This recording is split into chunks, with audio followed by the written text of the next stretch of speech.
Powered by the Montana Television Network. This is the 10 o'clock news on Q2, Montana's news leader. Good evening, everyone. Thanks for joining us on Election Night 2018. I'm Janelle Slade. And I'm Jay Cohn. The votes are rolling in. Montana voters turning out in record numbers today. Let's take a look at the top races in Montana tonight, bringing you up to date. In the hotly contested U.S. Senate race that brought President Trump to Montana 4 times, Matt Rosendale challenging incumbent Jon Tester, but right now he's coming up a bit short. 53% of the votes tallied so far going to incumbent Senator Jon Tester, 45% to Matt Rosendale. Rick Breckenridge, the Libertarian Party candidate who withdrew from the race just a week ago and threw his support to Matt Rosendale, he is polling about 3% of the tally. Now let's go check on both Senate campaign locations with Mike Dennison and Jonathan Ambarian. I'm Mike Dennison of Great Falls at the election night party for Senator Jon Tester. The early returns have put this crowd in a festive mood, as you can hear, as Jon Tester has taken out an early but solid lead over his Republican challenger, Matt Rosendale. The senator himself has been down tonight working the crowd, and he's got to feel good looking at the initial numbers. In Yellowstone County, a place where Republicans have to do well to win, Tester is essentially tied with Rosendale. In other big Republican counties, he's holding his own, losing by only a few points. And Tester is rolling up big margins in Democratic counties. Any way you slice it, Tester has to be feeling pretty good at this moment. But we still have many votes to count before the evening is over. I'm here at the Delta Colonial Hotel in Helena, where Matt Rosendale has his campaign headquarters. Been here for several hours now. The room has filled up, about 100 people here. So far, people are still sort of milling about, waiting to see more definitive results here as we go forward into the night. Rosendale was actually out here a few minutes ago, spent about 45 minutes going around the room, shaking hands with his supporters, saying hello to people, but he hasn't yet made any kind of an official speech. Of course, this is a race that took a lot of national attention from the Republicans, hoping for a big turnout from the Republican base. We'll see as the night goes on here whether that kind of turnout that they were hoping for shows up and whether it's enough to give Rosendale a victory. We'll be watching here throughout the night. In Helena, Jonathan Ambarian, MTN News. All right, thank you, Jonathan. Busy night both in Helena and Great Falls tonight as they wait for these election returns to come in. Meanwhile, in the Montana's U.S. House race, incumbent Republican Greg Gianforte hoping to stave off a spirited challenge from Democrat Kathleen Williams. Here's those early returns. Right now, a flip in this race. We've been watching it get tighter and tighter by the quarter hour. And just moments ago, Greg Gianforte has edged into the lead now in his bid for re-election. With 49% of the vote in, Greg Gianforte with a slight lead over Democrat Kathleen Williams. Eleanor Swanson now down to 2% of the votes cast. We're also going to take you out of Bozeman, where both House candidates are having their election gatherings tonight with Madaris Babb and Caitlin Corbett. Caitlin? I'm back here at the Hilton Garden Inn in Bozeman at Congressman Gianforte's election party. Now, as you can see, there's a pretty big crowd here. The campaign tells me there's about 350 people all here watching the election results come in. Gianforte took some time just after the polls closed to acknowledge some of the other Republican candidates running for office. It's great to have a terrific slate of candidates running for office, and I just want to take a minute to recognize them all. And can we give them a round of applause? Really appreciate it. All we have for now is enjoy the food and enjoy each other's company, and we'll be back as we have results. Thank you. U.S. Senator Steve Daines is present, as well as businessman Troy Downing, all watching these results come in. And right now the race is pretty tight, and we'll be back here later on as more results come in. I'm Madaris Babb here at the Rialto in downtown Bozeman with Kathleen Williams, Communication Director Neil Ullman. Neil, it has hit capacity here with 350 people in the main room. How amazing does that feel? It's great. It's the same kind of response we've been getting all summer and fall. Just people showing up, looking for a true representative in Congress, and this is kind of the culmination of all the work that we've done this year. Williams does have the lead right now. It's a small lead, but she is up. Do you think it's going to be a tight race going forward? Absolutely, it's going to be tight. There's still a lot of precincts to be counted. A lot of counties haven't reported anything yet at all. Still along the High Line in Indian Country. and a lot of precincts in some of the major counties as well, Cascade County. So there's still a lot more things to come in. Are you feeling optimistic, especially with those cheers right behind you? Well, we're getting a lot of news from all across the country, so lots of cheers, lots of excitement, but we're still waiting to hear a lot of results here in Montana. Well, thank you for joining me, Neil. We will keep you updated as more results come in Bozeman. Medeiros Babb, MTN News. Thanks, Medeiros, and Caitlin as well. Absolutely. Well, we want to bring you up to date here with our room of analysts tonight. We have Jake Eaton with our Republican side of things, and Brandon DeMars helping us out with the Democratic perspective. Let's talk with you, Brandon, first off. Jon Tester looking pretty good. Apparently 4 visits by President Trump to the state in a bid to unseat him.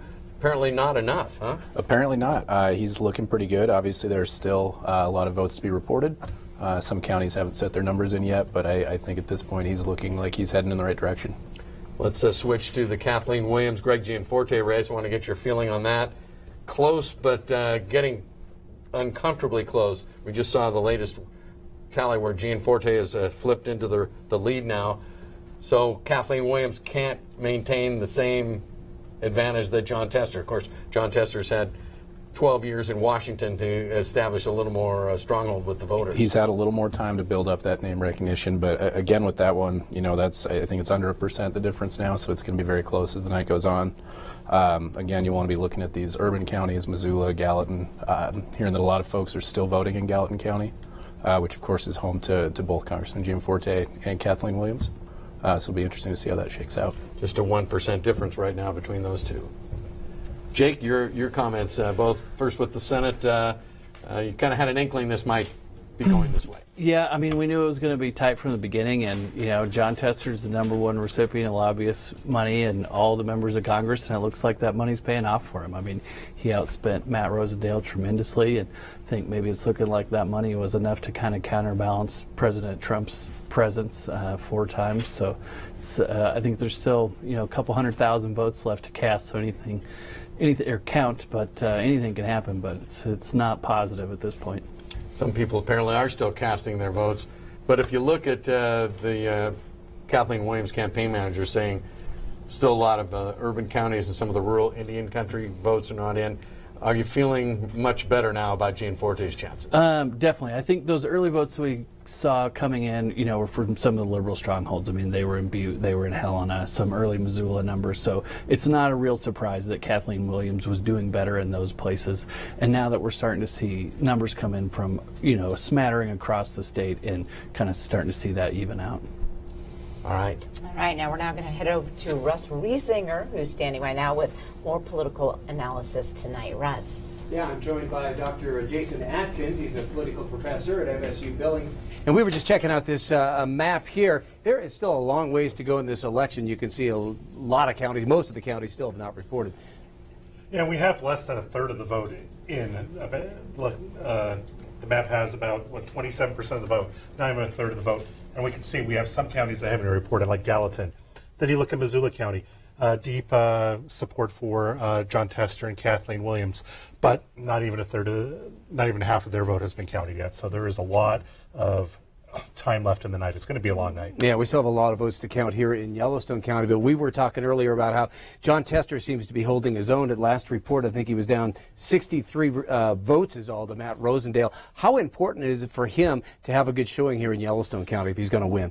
He needs to. He needs to keep that Republican advantage as low as possible, so he can take it. You know, keep that vote total high in some of the other counties back east, or back west, such as in Gallatin County, Cascade County, which is near his hometown, Missoula County.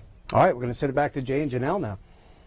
All right, thanks, Russ. Now, down in Wyoming, the dust is already settled, and already Republicans are projected as winning the top of the ticket in the race for the U.S. Senate. Incumbent John Barrasso, who has served since 2007, is retaining his seat.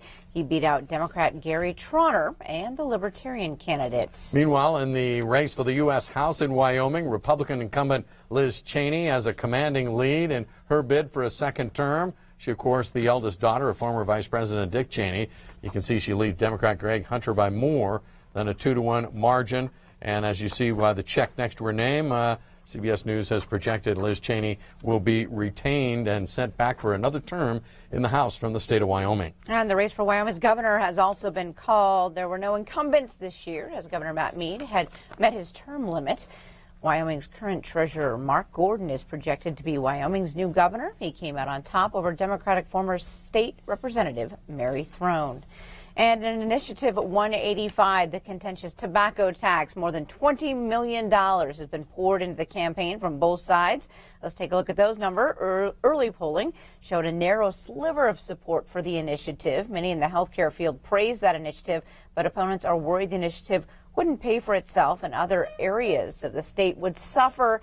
Right now, we're seeing 52% no, so the no's are beating out the yeses at this hour with about 84,000 votes to about 77,000. These results have flipped within the last hour. Initiative 185 was being approved early in the tallies, but now it has flipped and gone to the negative side for Initiative 185. And as for Initiative 186, that strikes at the heart of Montana's mining industry, it had its fair share of support and opposition, but right now the no votes seem to be winning out in the battle over Initiative 186. 57% voting against I-186, 43% in favor.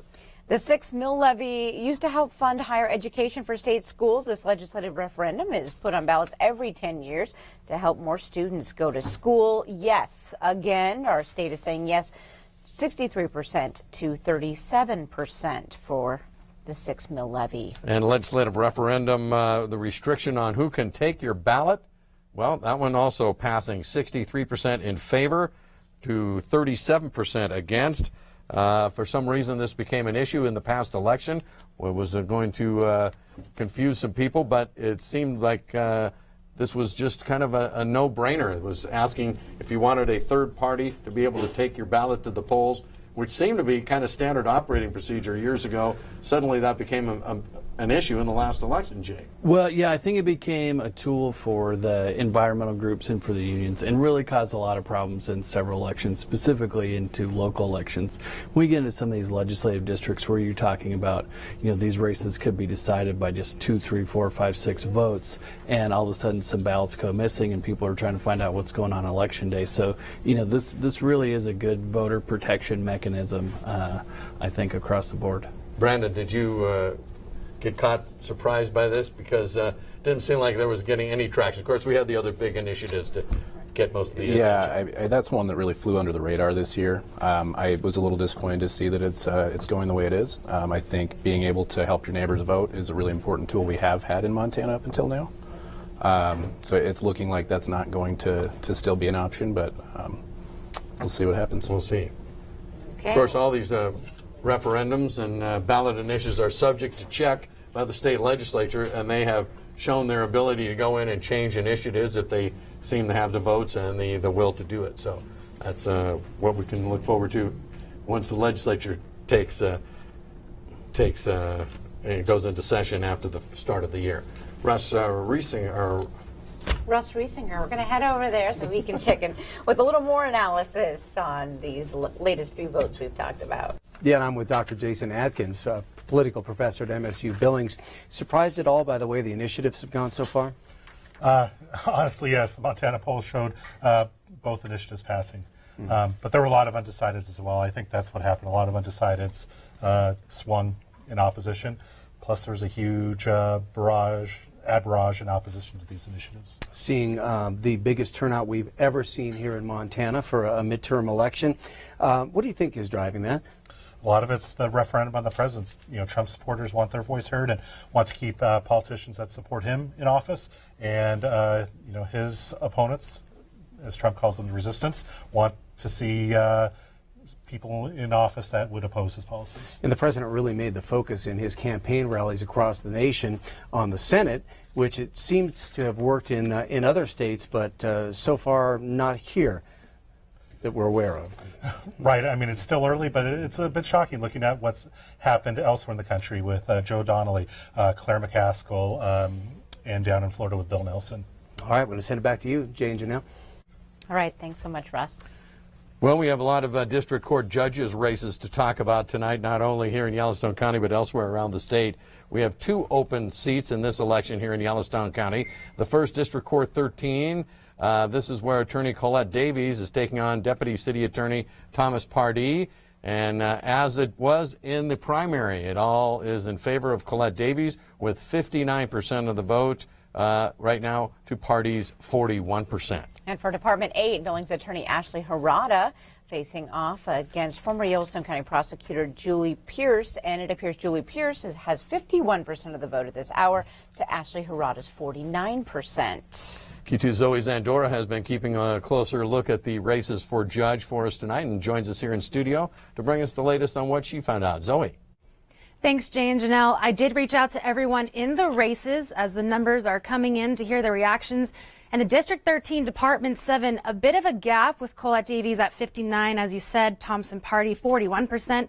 Now the District 13, Department 8, a closer race with Julie Pierce just up 51% over Ashley Harada. As you said, a lot of people are watching this race as Yellowstone makes way for the 2 positions.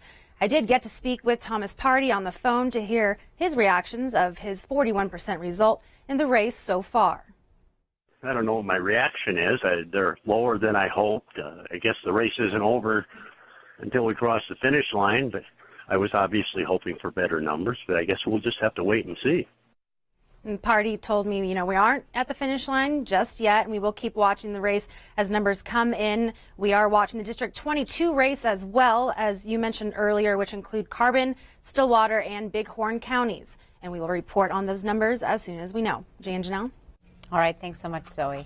Let's take a look at that race right now. I'm not sure we have numbers in, but this district court for Carbon, Stillwater, and Bighorn counties. County Attorney Matt Wald is pairing off against Ray Kuntz, the Carbon County Attorney, and I believe this is where the judge has retired. I'm spacing his name right now. Blair Jones. Blair Jones, thank you, Jake. He has stepped down, so this is an open seat on the court, and it will be interesting to see. This also will be in at the very early hours in the morning. We've been told by Carbon County they're not releasing any of their numbers until everything has been counted, so we'll have to wait a little bit on that. Wouldn't that make this just all easier if everyone just waited till we had all their numbers? A surprisingly interesting race this election cycle. The Clerk of Supreme Court. Now, this is a state elected position and voted on by the entire state. Take a look here. Bowen Greenwood with 50% of the vote, a Republican, to Rex Rink with 45% of that vote. Jake Eaton, you were saying this position has been in Democratic hands almost as long as you've been alive. Almost as long as I've been alive, yeah. It's been at least, I think, 15 or 20 years since Republicans have even fielded a candidate for this position. And so this is, a pretty amazing opportunity for us just to pick up another statewide elected official.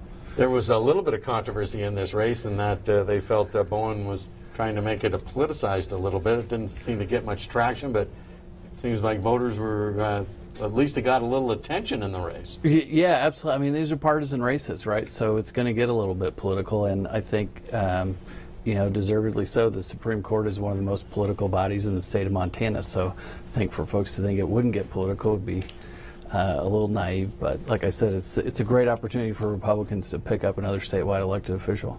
We were kind of joking earlier, who knew the clerk of the Supreme Court was going to be the one that would be keeping the race up late at night. And tonight, Yellowstone County deciding on a commissioner. This pits incumbent Democrat Robin Driscoll against local businessman Don Jones. And as you see the numbers, it looks like Don Jones has picked up this seat here in Yellowstone County on the county commission, 55% to Robin Driscoll's 45%. This was Driscoll's first chance at getting elected. She was appointed to this seat when Bill Kennedy stepped down about a year ago. And both Jones and Driscoll have run and served in the legislature in Yellowstone County. So it really was a test to see who had recollection, I guess, amongst the voters. And Don Jones off to victory tonight. And for County Auditor, Becky Riedel is facing off against Republican incumbent Scott Turner. You see Scott Turner with 60% of the vote to Becky Riedel's 40%. There's quite a gap there. And now excitement down at the Republican headquarters here in Yellowstone County as some GOP victories being declared tonight. That's where we'll find Q2's Samantha Samantha Sullivan standing by live. Sorry, Sammy. Did you get married or something? Yeah. It's okay, Janelle. I'm still getting used to it. It's really hard when you change your name. Well, we are here at the Republican Watch Party for the Yellowstone County Republicans, and as you guys were mentioning, we are here following the Yellowstone County Commissioner race, and as you mentioned, it is looking pretty good for Dawn Jones, who is the Republican challenger in this race. Of course, Robin Driscoll, as you guys mentioned, is a Democrat, and she was never actually elected to the position. She was appointed back in 2016 when Bill Kennedy left the county commission. So right now, here with the numbers, as you guys mentioned, about 41% of people are reporting here in Yellowstone County, and Dawn Jones is up 55% to 45%. Spoke to him a couple of minutes ago. He says right now he's cautiously optimistic. He doesn't want to get ahead of himself, though, as there are still quite a few votes to be counted in this race. But he did mention to me, after working in the state legislature, he would love to work a little bit closer to home and help the people here in Yellowstone County. So for right now, a pretty excited mood here at the Republican Party, but as he mentioned, cautiously optimistic. Jay and Janelle. All right, thank you, Sammy. Well, that's a big change on the county commission. It means the Republicans are going to hold all 3 seats now in the Yellowstone County Commission. That hasn't been the case for a while, so we'll see how that plays out. But right now, looks like Dawn Jones is on his way to taking that seat. We'll be right back. You're watching MTN News with Jay Cohn and Janelle Slade. Storm Tracker weather with Bob McGuire. And sports with Scott Green. This is the 10 o'clock news on Q2, Montana's news leader.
Powered by the Montana Television Network. The 10 o'clock news continues on Q2, Montana's news leader. Welcome back to election night coverage of Montana's 2018 election. We have a whole slew of Senate districts and legislative House districts to run through for you right now. So sit back and enjoy as we go first with Senate District 22. This district includes northeast Yellowstone County, parts of Treasure, Rosebud, and Custer County. And right now, Doug Carey with a big win, and it looks like he'll be heading back to the Senate, the state Senate. 58% to Doug Carey, to 42% for Jennifer Marecki. Senate District 24, a district solely in the Billings area. Mary McNally with 55% to Tom McGilvery's 45%. This was a big race here. This is also two legislative veterans facing off against each other, and McNally appears to be in the substantial lead. Senate District 27 also here in the Billings area. Carrie Smith with a more than a 2-to-1 margin over Brian Stafford. Senate District 29 includes Carbon, Stillwater, and Sweetgrass counties. As you can see here, David Howard with 80%, the Republican candidate, over Elizabeth Scanlon with 20% of the votes tonight. Moving on to Senate District 30.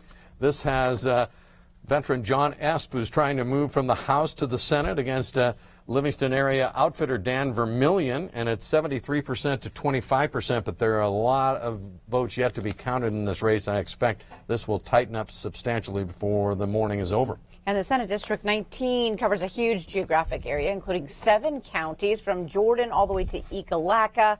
Kenneth Bogner with 78% of the votes, 210 votes to Mary Stang's 59 votes. Onto our long list of House districts now. We begin with Montana House District 40. This is a district that includes north of Billings and includes Roundup and Broadview. No votes in, but Barry Usher is the incumbent here, the owner of Beartooth Harley-Davidson, facing a challenge from Lisa Barton. Montana House District 43, the votes are here. They represent the east edge of the Billings Heights. Peggy Webb with 62% to Blair Koch's 38%. Montana House District 44. This area is the Central Heights, and incumbent Dale Mortensen looks to be well on his way to victory tonight over Ming Cabrera, 53% to 47%. Montana House District 45. This area covers the western side of the Billings Heights. Daniel Zolnikoff with 65% of the votes to Danny, help me with that one. Chiriki's 35% of the votes. Moving on to House District 46 now. This stretches along Rimrock Road in northwest Billings, north almost all the way to Acton. A spirited race here. Bill Mercer, one of our former contributors here on MTN, well, looks like he'll be making an appearance in the Montana House as he's winning here 57% to Ann Giuliano's 43%. And Montana House District 47 represents voters in part of downtown, and a big portion, this big stretch underneath the rims, you can see Kathy Kelker with 62% of the vote to Colton Zogg's 38%. Montana House District 48 encompasses much of central Billings, and this is Jessica Carjala seeking re-election to this seat. It looks right now that she's going to be the victor over Denise Johnson, 56% to 44%. Still votes being counted, though. And Montana House District 49 represents most of the Billings South Side, along with part of Central Billings. Jessica Carjala with 56% to Denise Johnson's 44%. And we just have those. We just have those, but okay. We're moving on past that. 50. There we go. Sorry about that. Montana House District 50, Central Billings, and a portion of voters on the Billings South Side. This is Jade Barr with 60% to Quentin Eggert's 35% to Libertarian Nathan McKinty with 5% of the votes. Moving on now to House District 51. This is a long stretch along the I-90 corridor, all the way from Garden Avenue to Shields. This has flipped. Frank Fleming, who was appointed to this seat, Adam Rosendale had resigned the seat when he moved to Great Falls. Fleming was appointed, and right now with a tight margin over Darrell Wilson, 51 to 49%. Also, Montana House District 52. This encompasses the south side of Billings. Look at here, Rodney Garcia, former legislator from Billings. Looks like he's heading back to Helena to represent his district in the state legislature. 54% to Amelia Marquez's 46%. Montana House District 53, a large chunk of West Billings out toward Laurel. You can see here Dennis Lenz with 71% to Clementine Lindy's 29% of votes. House District 54, a large swath that runs north to south through West Billings, and Terry Moore with a 12% margin right now over Ben McKee, another Republican, winning election here in Magic City tonight. And Montana House District 55, which is south of Billings, another Republican here, Vince Ricci against Kathleen O'Donnell's 31% of the votes. On to House District 56, Sue Vinton, 67% to Jana Lynn's 33%. And that district pretty much encompasses the Lockwood area, we understand. Montana House District 58, much of Carbon County from South Laurel to Red Lodge, all the way down to the state line. We don't have numbers for that race at this hour. Check back with you on that. Moving to House District 59, area of Sweetgrass and Park counties. And here, Alan Redfield with a big victory, 77% in the early voting against Quenby Ian Dorio, 23%. Montana House District 60, Park County includes Livingston. We don't have those numbers in yet tonight, so we'll keep you updated on those. So moving along now to Montana House District 29. This area includes Lewistown, Grass Range, and Winnett. And we have some numbers here. Dan Bartel, 88%, 268 votes, against Rachel Stansberry's 12%. Probably still with the multiple counties, we've got several votes to be counted yet here in House District 29. And Montana House District 30, which is a big area from Lavina to White Sulphur, Wiley Galt with 83% of the vote so far to Catherine Nichols, 17%. We have a big ballot initiative in Bighorn County. Commissioners there asking for a $7 million loan. It's part of a $12 million total expansion to help with jail overcrowding. I understand we do have some tallies. Here we are. 59% of the people in Bighorn County are opposing, while 41% are in favor. Looks like we still have some more votes to tally there, but jails in Bighorn County have been a controversial thing here for some time. So, as you can probably tell, this is going to be a late night, or an early morning, or a mid-morning, or maybe an afternoon. Is addressing her supporters. Last we heard, there were still people trying to vote that had gotten in line before 8 p.m. at the Gallatin Courthouse. So there were people here that showed up that had waited for 4 hours to cast their vote. How dedicated is that, right? So what that means is that thank you for joining us all tonight. This race is too close to call right now, but I wanted to take this opportunity to thank you all before they shut down this venue. We have it till midnight, I believe, so if you want to stick around and keep watching the returns with us, please do. All of your hard work has gotten us here in a race some thought would be an easy win for the incumbent, Greg Gianforte. Right? So we're proving that wrong.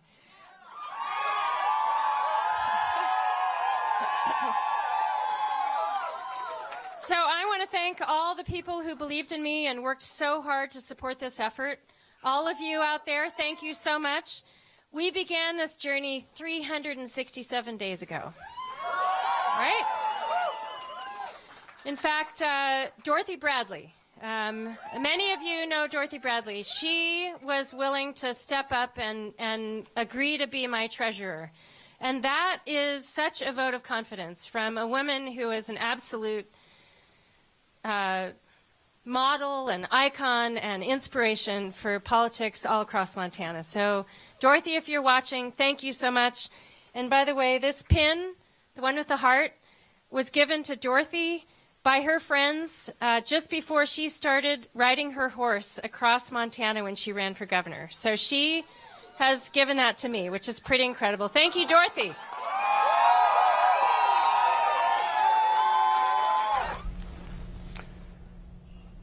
Kathleen Williams in Bozeman tonight. Speaking to her supporters, a class act there. She probably could see the writing on the wall as that race is turned south a little bit as she's now trailing Greg Gianforte. We'll see. It's a lot of time yet to go, but right now things don't look to be trending in her direction. Up next, Weather Bob says if you didn't get enough snow on your lawn this morning, you will get a second chance tomorrow. Stay with us. You can check out your full forecast coming up right after this break.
Hi, everyone. Bob McGuire here in the Q2 Weather Center. And I'm here just basically, we're going to redo our numbers. We're going to update our computers. And I'm just here to kill a little time right now. And while I'm here, hey, let's talk about the weather, huh? Let me show you. Start off with this picture here from Leon Jensen. Says this is the first snowflake to fall in northern Wyoming. Yeah, that's a good one. Let me show you about a few trillion more. That's the way it looks at Big Sky. Yeah, look at this picture today. They got about 5 inches just since midnight. And in the last 48 hours, they've had 24 inches of snow up there. Yeah, it's coming down like a banshee. Meanwhile, here's what's happening in Billings. Not a bad night for us here. As you can see, we do have partly cloudy skies, 24 degrees, and right now the wind is fairly calm at the moment, so really not a bad night, just a little on the chilly side. Since there's no wind, the wind chill factor is still the same as our current temperature of 24. Now, you'll see here, our high temp today topped out at 32. Not a really warm one today. 50 is your normal high. 74 was the record back in 1934. Record low was just last year, 3 degrees. And as you'll see here, as far as precipitation, we wound up with 300ths of an inch of precip. Most of it all came down as snowfall. And so for the month, we're at about a quarter inch.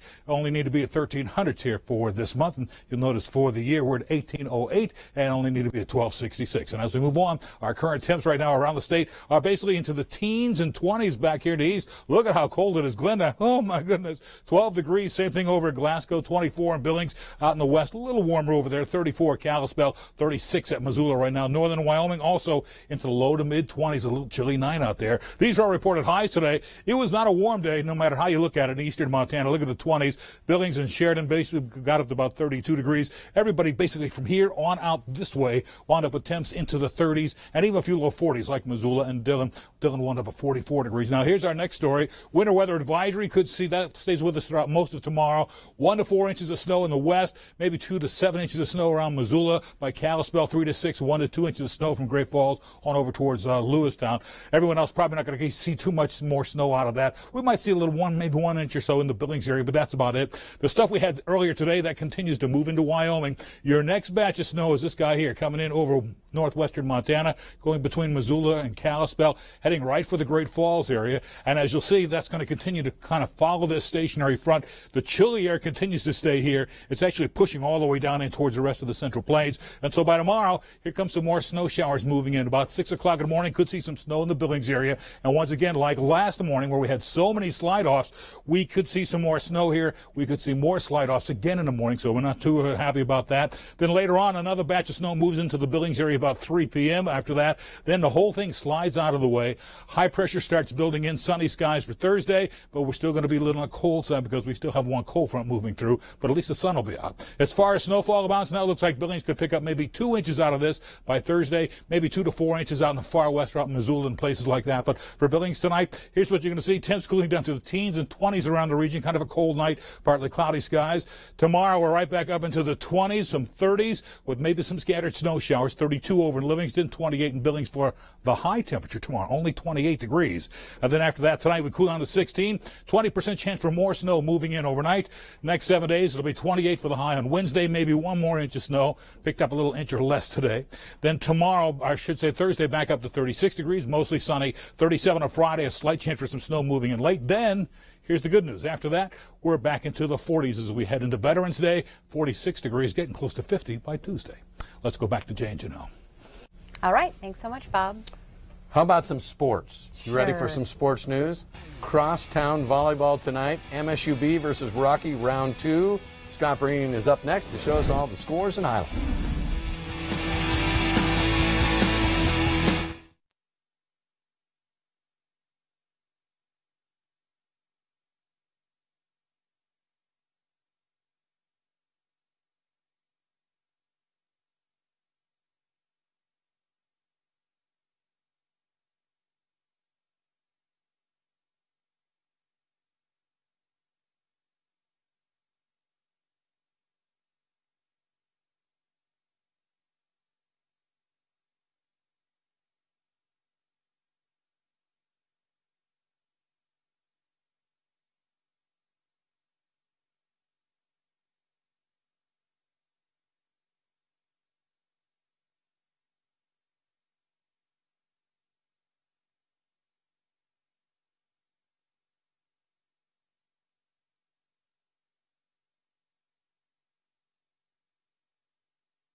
Welcome back, everybody. Thanks for staying up late with us tonight. Some fun sports action here. Rocky and MSUB squaring off in women's basketball.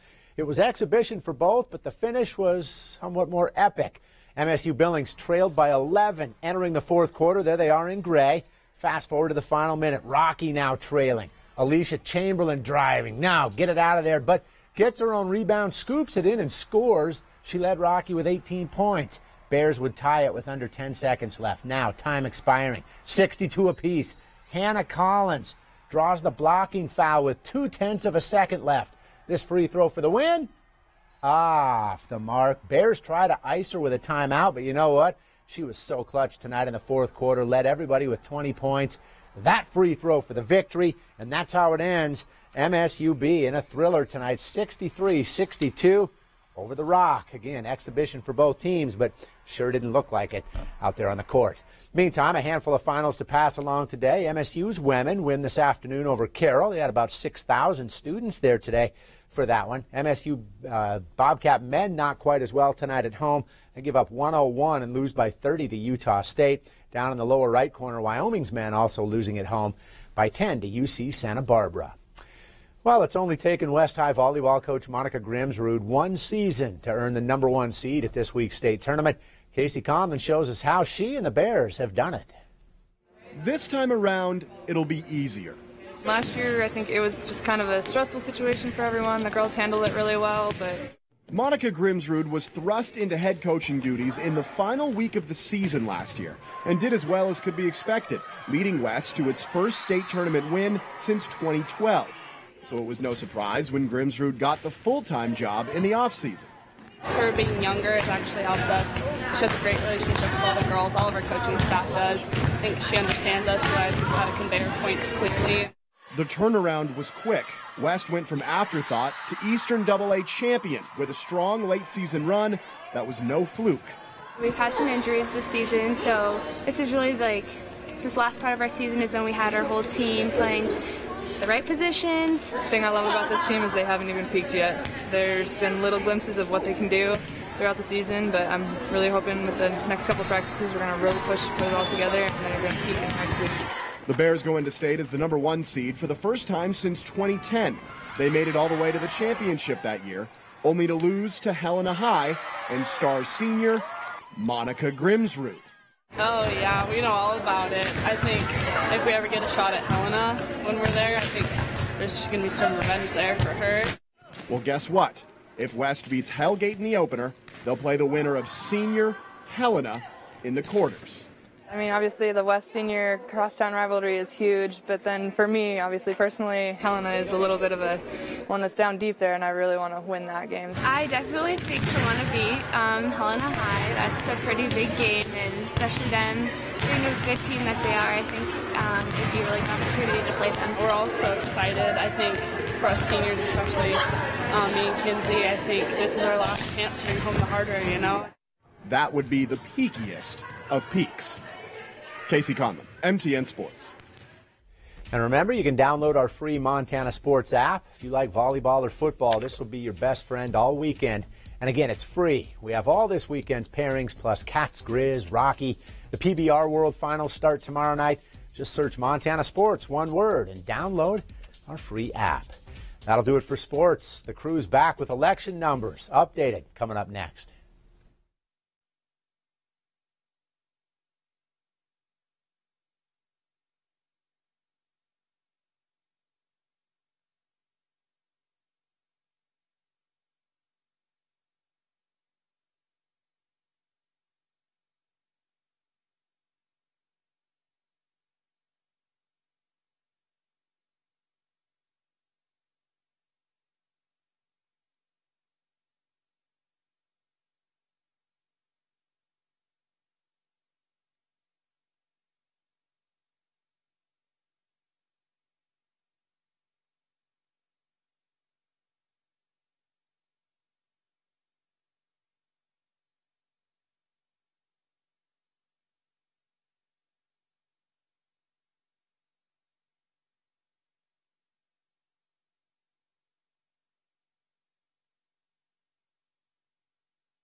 And welcome back to Q2 coverage of Election Night in Montana on this 2018, November 6th.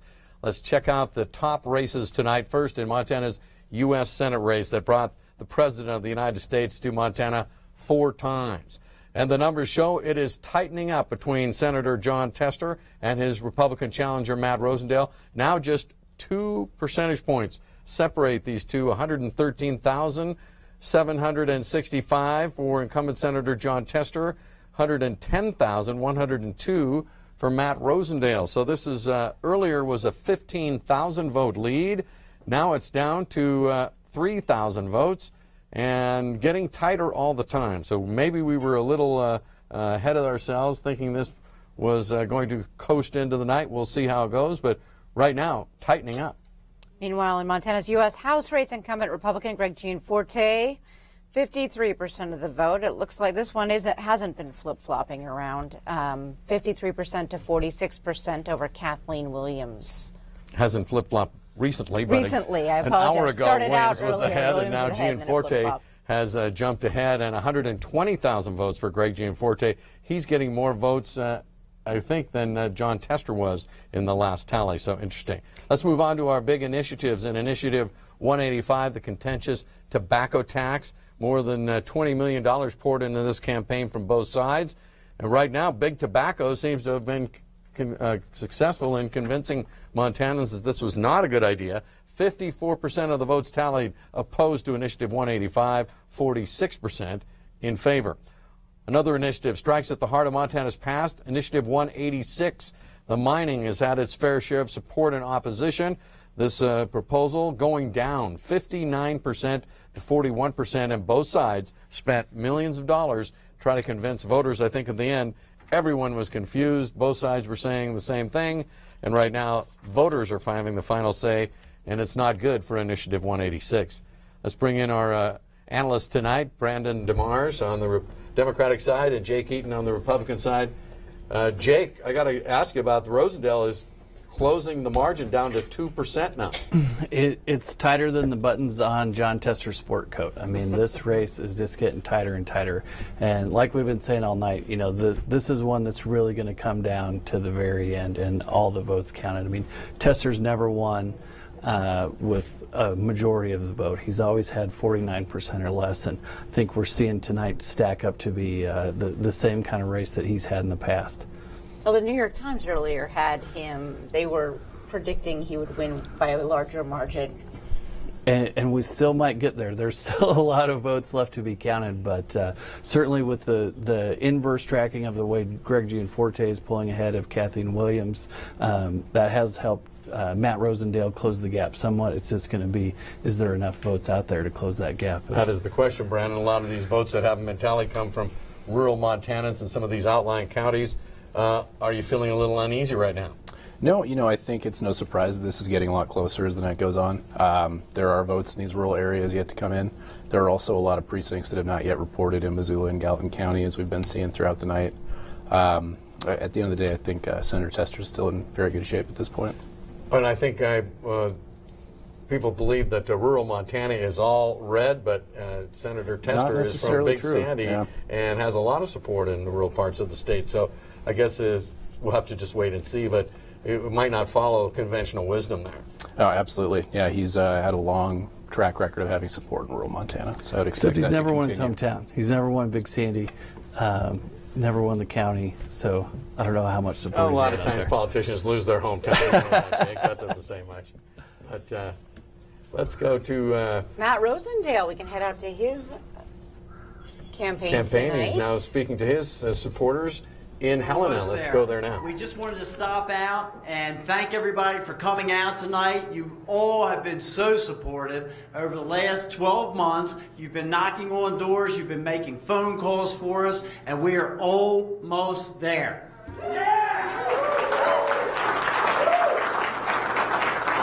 I'm joined up here with my wife for 33 years, Jean, my oldest son, Matthew, my middle son, Brian, and my youngest son, who's running for the Senate in Cascade County, Adam.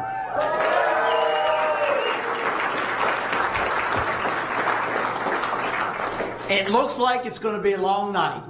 They're going to be driggling and driving votes in for quite some time now, and that's why we really wanted to come out and address everybody and come out here and spend some time with you, because I just don't know how long it's going to take. It could be into the wee hours of the morning. So we just wanted to come up, say hello to you. We're going to take a lap around the room here and visit with everybody. Thank you again, and hang in there. We're going to be... U.S. Senate candidate Matt Rosendale addressing his party tonight, his campaign party. Yeah, well, that's what you have to do. The people have been supporting you and volunteering for you. It's time to give them a big thank you. And as he said, the race is tightening up. Let's go over to Russ Riesinger, who's got more analysis for us with Dr. Jason Adkin. Russ? You know, regardless of what happens with our Senate race and our House race, it appears this is going to be a very good night for the Republicans nationally as far as the Senate goes, and a very good night for Democrats as far as the House goes. Yeah, the projections are that Democrats are looking to capture at least get up to 230 seats in the House, so almost like a 35 to 40 seat gain. Okay, hold on. We've got John Tester now. We want to go ahead and listen in to him as he addresses the crowd. And I will tell you that I look forward to sharing with you tomorrow some very good news, but I can't do it tonight. And I can't do it tonight because we've got to wait till all the votes are counted. And I just want to say one thing before I give up the mic, and hopefully we will see you tomorrow at some point in time. But I just want to thank the volunteers who have helped in this campaign.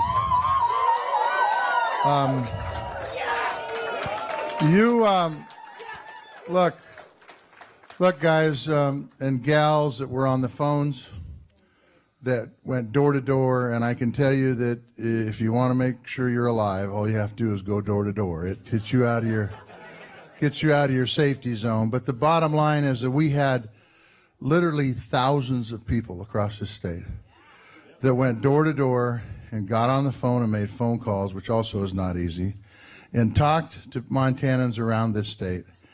And for the volunteers, some of which are in this room, and for the folks across the state of Montana who have helped. All right, there you are listening to John Tester, who it sounds like is about to head to bed for the night. Yes, he is. It's going to be a long night for both Matt Rosendale and Senator Tester. As close as you expected it to be? Do you think that, did you think that we would have a clear winner by the time the night was over? Who knows? You see the delays in counting ballots in Missoula County. We still haven't seen anything from the Bozeman area. So I think Senator Tester is going to go to bed thinking he has a really good shot at winning tomorrow. And before we went to Senator Tester there, we were talking about how this really appears like it is going to be a very good night for Democrats as far as the House goes, and a very good night for Republicans as far as the Senate. They have a chance to increase their lead there. Yes, I think Republicans are going to be very happy that they took at least 3 seats. It looks like 3 seats in the Senate. I know Democrats hope to take control of the Senate, but I think the map was against them this cycle. All right, we're going to send it back over to Jay and Janelle now. All right, well, it's been a long night, and it's getting longer. We're coming back in another couple of minutes and recap our top races for you, but it seemed like Senator Tester was somewhat optimistic, but Matt Rosendale the same, Jay. Yeah, I think, when you've been doing this for 2 years of your life like these guys have, you can't help but be optimistic. I mean, you know the effort that you've put forward. You know that all the things that you've done, and I think everybody on every campaign that I've ever worked with thinks that they've done all the right things to do it. So now it's got to wait for everybody to come in. We'll see you back here in a couple of minutes.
This is a Campaign 2018 election night in Montana update.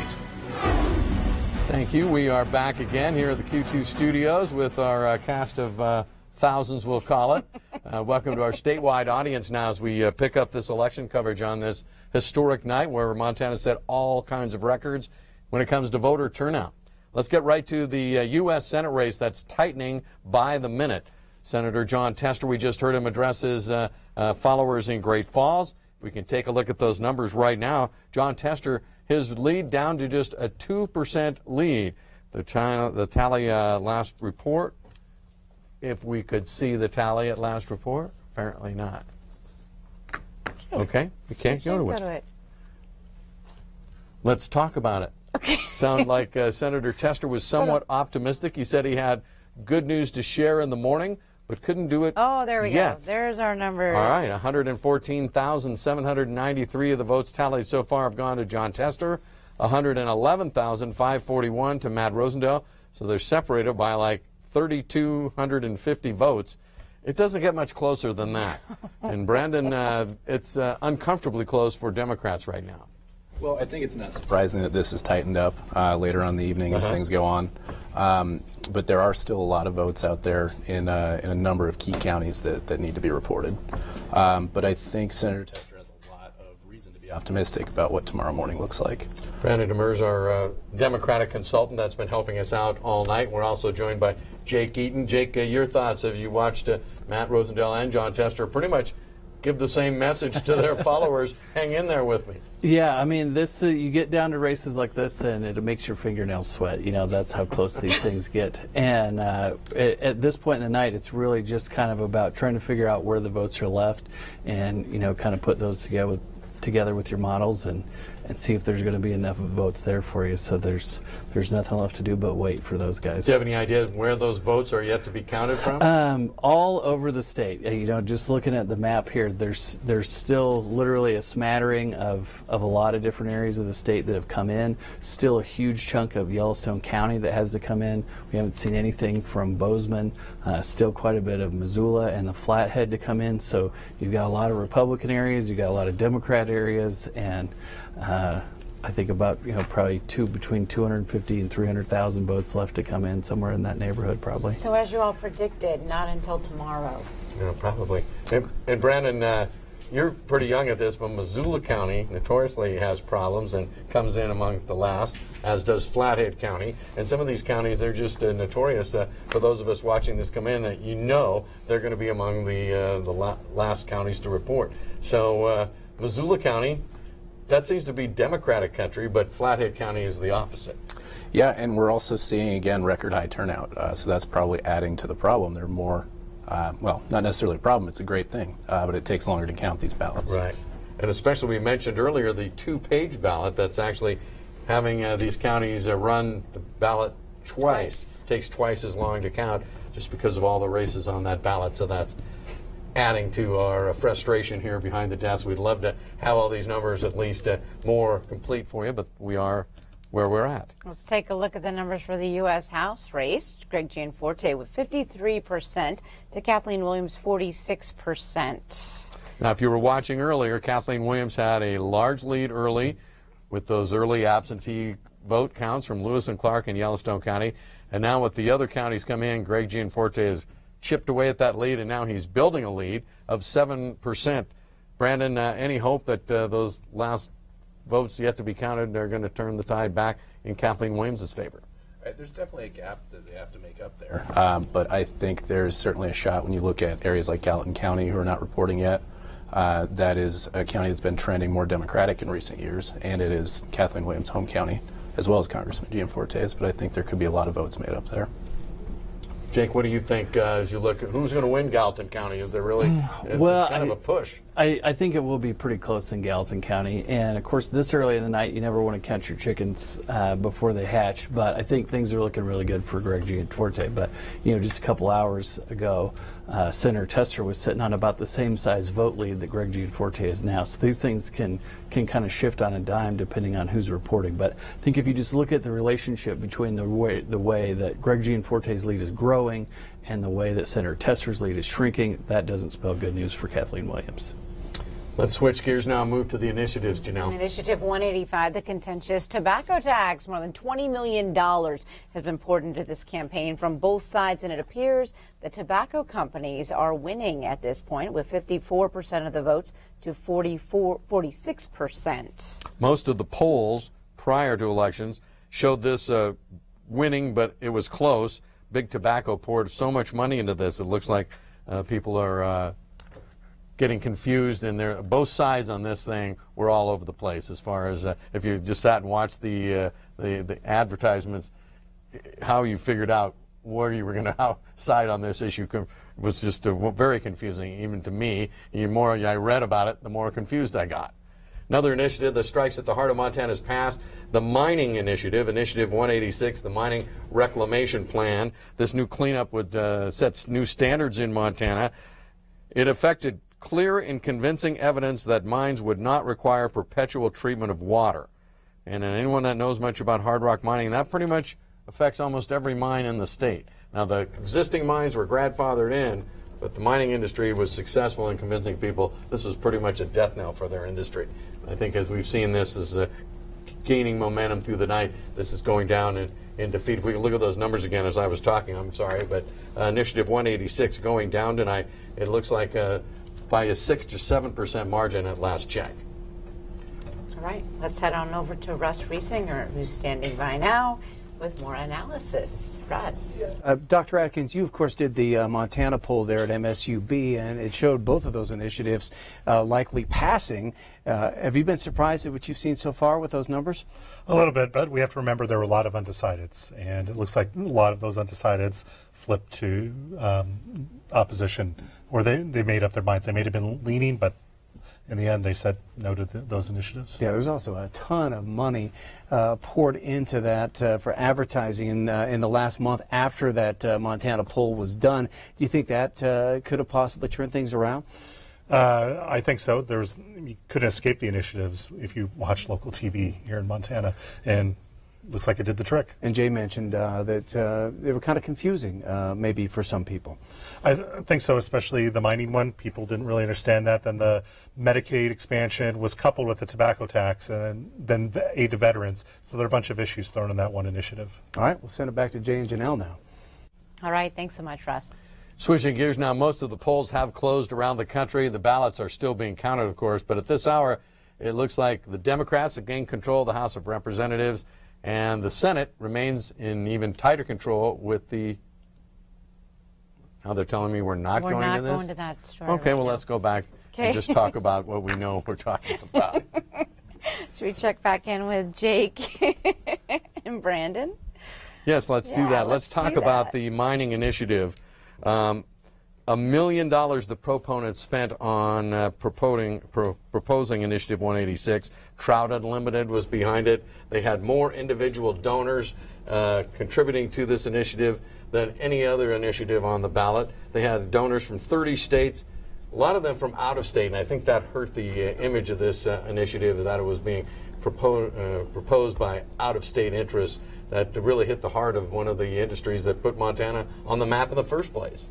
Yeah, that may be the case, and obviously there was a lot of out-of-state money in all these races and on all these initiatives. I think on 186, it's a really interesting one where it kind of cuts in interesting ways across partisan lines. It's not necessarily a Democrat-Republican issue. Right. You've got folks on both sides of the aisle, both supporting and opposing. Especially in the mining city of Butte, a Democratic stronghold, but also the mining stronghold in Montana. So that had to put that city at odds with its past and perhaps its history.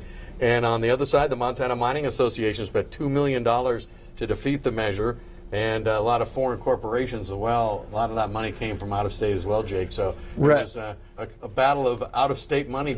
Yeah, and I think I-186 was sunk when they decided to take the chairman of Orvis, who lives in Vermont and has a second home in Montana, and put him in TV commercials, making him the face of I-186. I mean, I think that was just a huge mistake that didn't resonate with people. But I think the other thing that the mining industry was successful in telling people is, look, we already have some of the most stringent regulations on mining in the country, and we don't need these. And what this is really about is a handful of environmental groups trying to block two new mines that are going on, one by Libby and one by White Sulphur. And I think they did a really good job of getting that message out.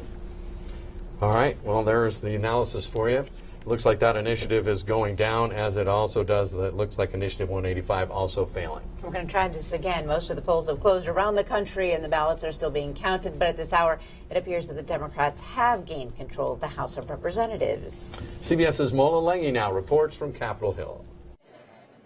Millions of voters cast their ballots in one of the most hard-fought midterm elections in memory. CBS News is now projecting that the Democratic Party will gain control of the House of Representatives. Are you ready for a great Democratic victory? I thought so. Onward to victory. The Democrats seized the House with strong showings in places like Virginia's 10th District, where Jennifer Wexton defeated incumbent Barbara Comstock. It's a seat that the GOP had held since 1980. Change is coming to America, and change is coming to Virginia 10. And that change came tonight. But the Democrats' hope of capturing control of the Senate were dashed with losses in Tennessee, North Dakota, and Indiana, where incumbent Joe Donnelly lost to Republican challenger Mike Braun. I want to thank all Hoosiers for giving me a resounding victory, putting your faith in me, and I will not let you down. Texas Republican Ted Cruz earned a narrow victory against Democrat Beto O'Rourke. This election was a battle of ideas. It was a contest for who we are and what we believe. President Trump crisscrossed the country in support of Republican candidates. The president urged his supporters to turn out to prevent a Democratic victory. At the end of the day, the president's going to work with whoever comes into office.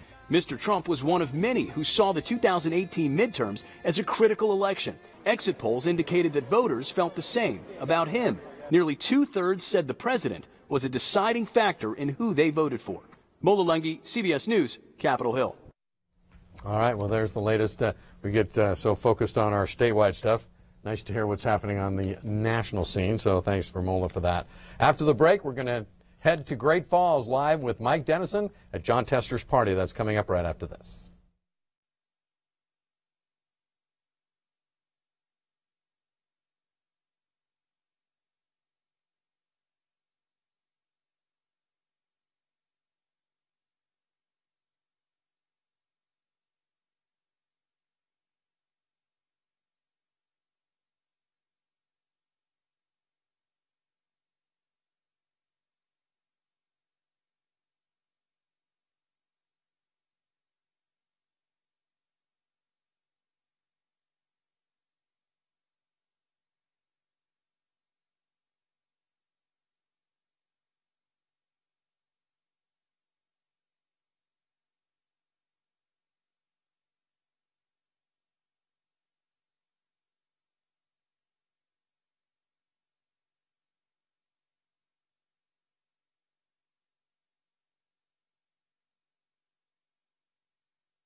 Welcome back to our extended coverage of Election Night in Montana 2018 and the U.S. Senate race here in Montana getting tighter by the minute.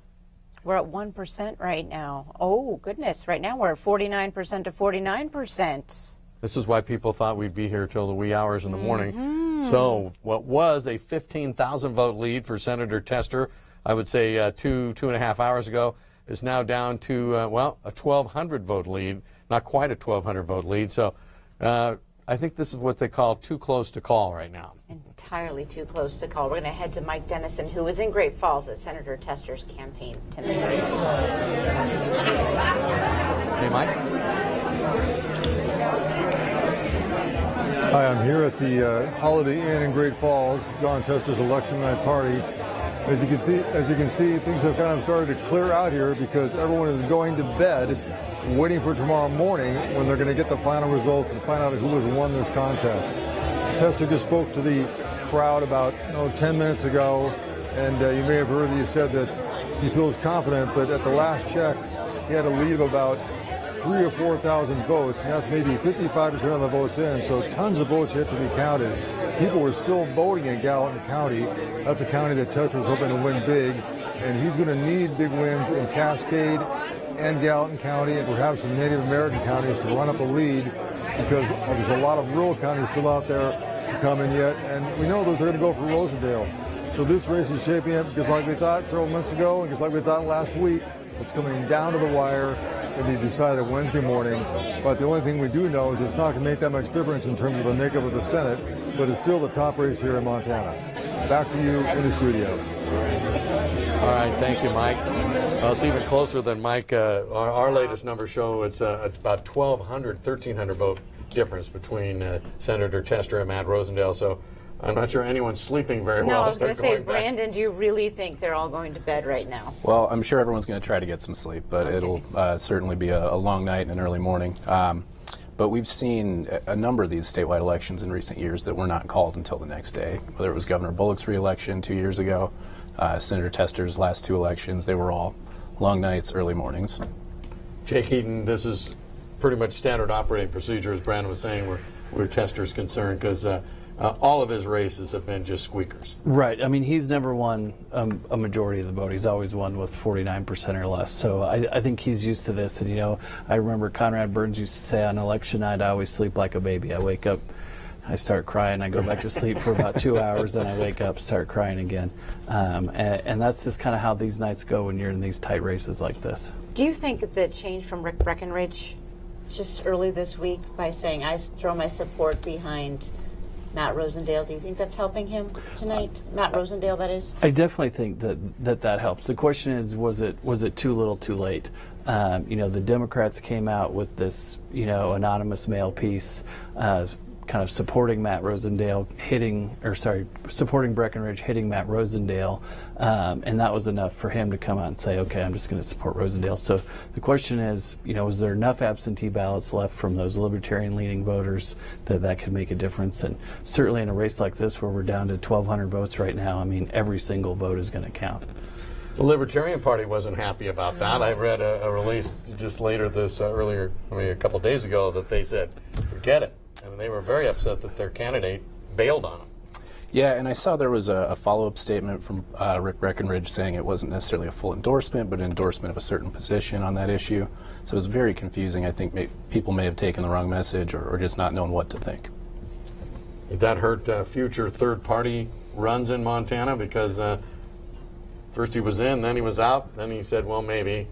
Well, yeah, I think it definitely could. But I think, as this race gets closer, I think we need to look back to what happened several months ago and how that's going to have an impact on this race. I mean, the Montana Democratic Party went all in and spent, a couple $100,000 on Perkins Coie, an international law firm that used to work for Hillary Clinton, to keep the Green Party off of the ballot in this race. And now we're seeing why they did that. I mean, this thing could come down to just a handful of votes.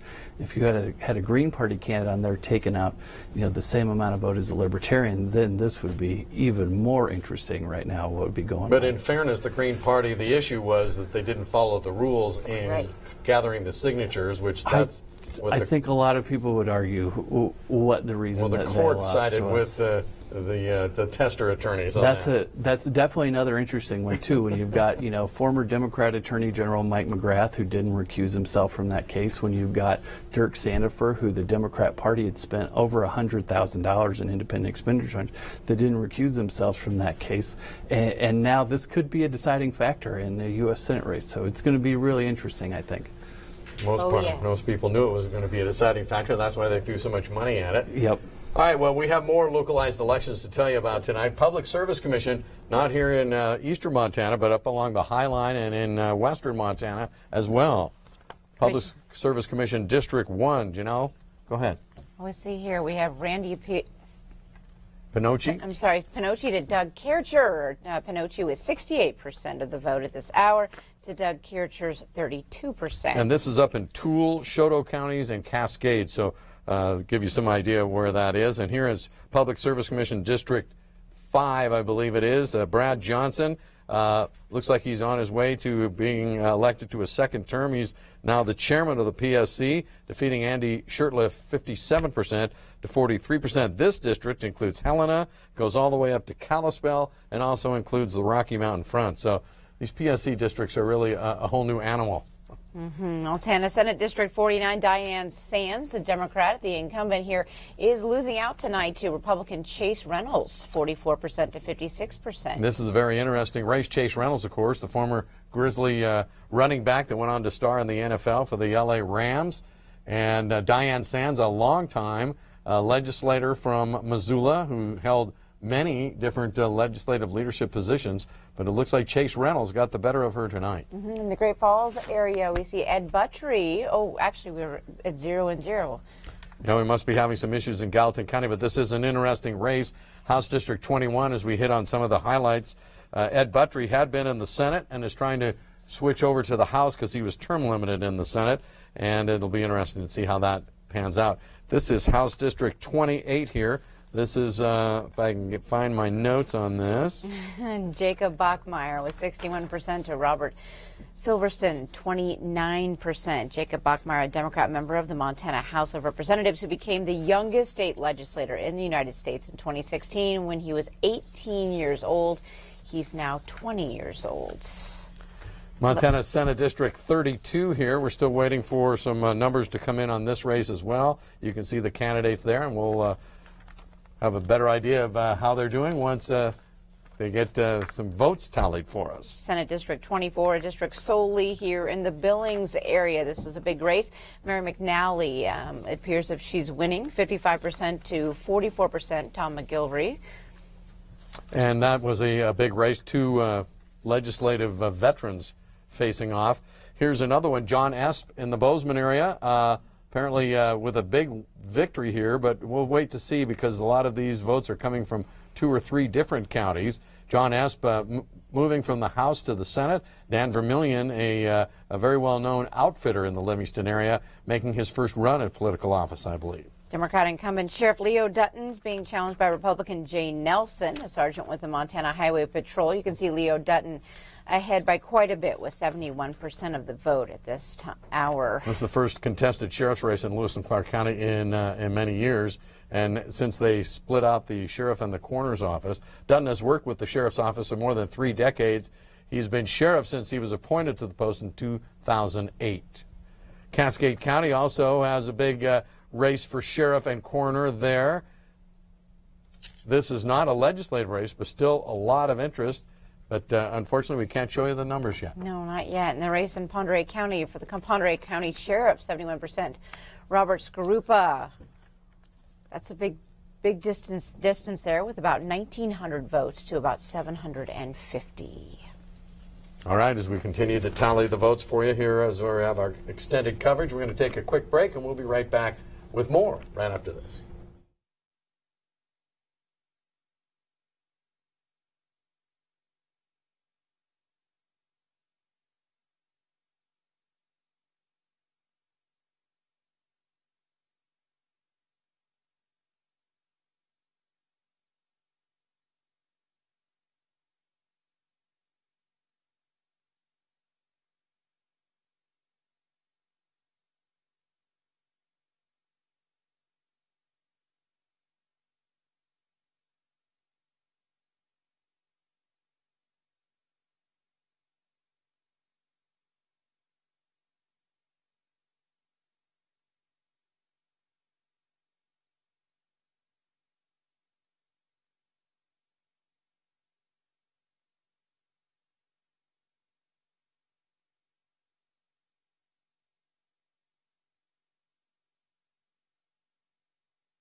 Welcome back to Election Night coverage 2018.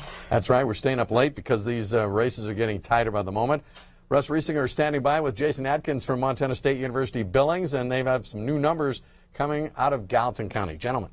Finally, we at least have something out of Gallatin County now. This is actually coming from the New York Times, not from our Secretary of State's website. New York Times a little bit ahead of them, but what's it showing here? Well, it looks like John Tester has about 2,000 vote lead. He has 141,000 votes to about 139,000 for Matt Rosendale, so that works out about 49% to around 48%. And the numbers so far from Gallatin County also showing Kathleen Williams winning there pretty handily. Yeah, in Gallatin County we have 11 precincts in, and looks like she has about 56% of the vote in Gallatin County so far, compared to 42% for Jean Forte. All right, Jay, Janelle? All right, thank you very much, Russ. Interesting. Finally getting some numbers from Gallatin County, shedding some light on that. Let's take a look at the U.S. Senate race now. Interesting that the New York Times is tracking ahead of our Secretary of State's office, and we'll find out from our analyst in a moment how that's doing. Right now, here of the Secretary of State of Montana showing that Matt Rosendale has now taken the lead over Senator Tester, 50% to 49%, 132,000, almost 133,000 votes for Matt Rosendale, 129,700 for John Tester. So, again, they said this is going to be tight. This is the first time we've seen Rosendale in the lead so far tonight. But according to the New York Times right now, the New York Times has it differently, and you say it's a bunch of new absentee votes that have just come in, Brandon? Yeah, it looks like there's a good share that just came in Gallatin County, but I think they have quite a few more. The amount that just came in is a little shy of 20,000, and they had somewhere in the neighborhood of 40,000 absentees returned as of earlier this morning. So there are quite a few yet to see there. We saw this in the primary as well. Jake, bring you in. The New York Times, how can they get numbers faster than the Secretary of State of Montana? Well, like any good Republican, I got to say that, this is the private sector versus government. But no, really what it is, they've got stringers working at all these courthouses, and the elections officials are trying to count votes and upload into the Secretary of State system at the same time. So I think it's just a function of that they can get their folks to relay the information a little bit quicker. The New York Times has been wrong in the past, too. I would like to point that out. So you can believe whoever you want to believe. But right now, this race is very, very tight. At one point, a couple of hours ago, was a 15,000 vote lead for Senator Tester. But as those votes come in from all across the state, things have tightened up. And we just saw it flip in favor of Matt Rosendale moments ago. The New York Times, even tracking ahead of that, says that Tester now has a 2,000 vote lead. So you'll want to keep track of this with us as we stay up tonight. Yeah, I think when you get in these close races, it's just about what numbers are coming in from where and who's counting what first, and so it's probably going to switch 3 or 4 times, I would guess, here in the next handful of hours. Excellent. In the meantime, we're going to head out to Jonathan Ambarian, who was at the Matt Rosendale campaign. Well, we're here at the Delta Colonial Hotel in Helena, and just a few minutes ago we heard from Matt Rosendale what we kind of expected we might hear. It's going to be a long night, he told the crowd out here. Things have been getting tighter over the last couple of minutes, and they are expecting a late night for the results here. So Rosendale gave very brief remarks. He said it's been a long process, 12-month process, but that what he said is we're almost there. So he's out talking now with some of his supporters. Many people stayed here over several hours while we were waiting for results, and now it looks like we're going to be staying here a little while longer. So we'll be here as long as they're here, and we'll keep watching the results. In Helena, Jonathan Ambarian, MTN News. All right, well, it's hurry up and wait night, yes, I think is basically what we're seeing here. Let's go, if we can, let's look at the Kathleen Williams, Greg Gianforte numbers if possible, because we haven't seen those for a while. Greg Gianforte was trailing in this race early on. Now it looks as if he's building a lead. Last check, about 7,000 votes. Here it is, 145. Oh, it's way bigger now, 54% to 44%. Those outlying counties that are reporting now going in a big way to Greg Gianforte, Jake, and that's probably not a surprise to you. No, and I think that's, those early numbers coming in from some of those Democrat strongholds, kind of maybe gave the Williams folks a little false enthusiasm. And I've been on the other side of that, so I know how that goes. But yeah, I think as you see the numbers come in, Congressman Gianforte just keeps performing, very strong all across the state. All right. We also have initiatives, 2 big initiatives, and both appear to be going down to defeat tonight. If we can look at Initiative 185, that, of course, the subject of all kinds of spending. The Montana Hospital Association got behind this initiative, as did Governor Bullock. But it looks like Initiative 185, that was leading earlier, is going down by about 10% right now. 55% voting against Initiative 185, 45% in favor. And Initiative 186, the mining reclamation, also is going down to defeat, now by a 20% margin, 60% against and 40% in favor. I don't think those are much of a surprise. Our MTN analyst, Dr. David Parker, said, when in doubt, confuse the voters, and I think both sides got in on that play on both of these initiatives.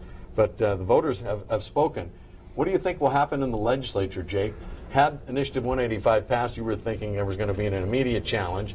In the legislature, we have 100,000 Montanans on this expanded Medicaid, and their future of their health care seems to be in jeopardy right now. Well, I think you got 2 things. One, there's a huge question of whether this amendment was actually constitutional and whether you can appropriate money outside of the legislative process. I think that was a big hurdle for the proponents of 185 to get over.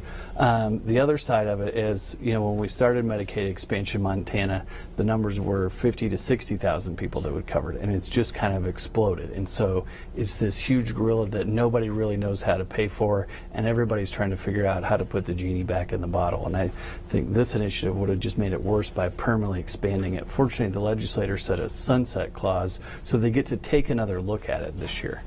And it's even more politicized now. Brandon, you met with us a couple days ago. You said you thought this initiative would pass. I did, and I clearly it's not going that way tonight. There's still some time for it to tighten up, but it's not seeming to go that direction. Why do you think things flip-flopped on that? Because many of the polls earlier showed it winning favor with the voters. I think it is a lot to do with what you said just a moment ago, that when folks are confused, they often default to a no vote. And there was a lot of confusion. There were a lot of ads being run against this, paid for by these out-of-state tobacco companies. And at the end of the day, I think some folks didn't know what to think, and they defaulted to a no, unfortunately. More than $20 million spent from those out-of-state tobacco companies. Not just pocket change. It was a lot, yeah. We had, here on the Montana Television Network, we asked our programming and traffic departments to come up with an estimate for us on how many political ads have been run on the MTN network since the June 6th primary. Want to venture a guess? I heard the number earlier, so I don't want to cheat. Okay, don't tell us. Want to venture how many ads? Boy, I don't even know where to. And that includes all our stations across duplicative, right? I mean, we got to be pushing, I would say, somewhere north of 1 million. No, more like 58,000. Just in our area, though. Just in our area. That didn't include online and stuff. So we put all that together, and that's assuming their 30-second ad. So 58,000 ads since June 6th. It adds up to almost 20 days straight ads. So someone said, if you started today and started watching all those ads, Thanksgiving would get here and be passed before you'd be done watching. Let's not. Okay, let's not. Say we did. It was not a proud moment, I would have to say, for our state. This election really has left a sour taste in many people's mouths. And it's not over yet. The votes are still coming in. We're going to wrap it up, don't you think? About time. We're going to go to bed, but we'll be back Montana this morning bright and early at 6 a.m. Hope you can join them then. Thanks for joining us. Have a great night.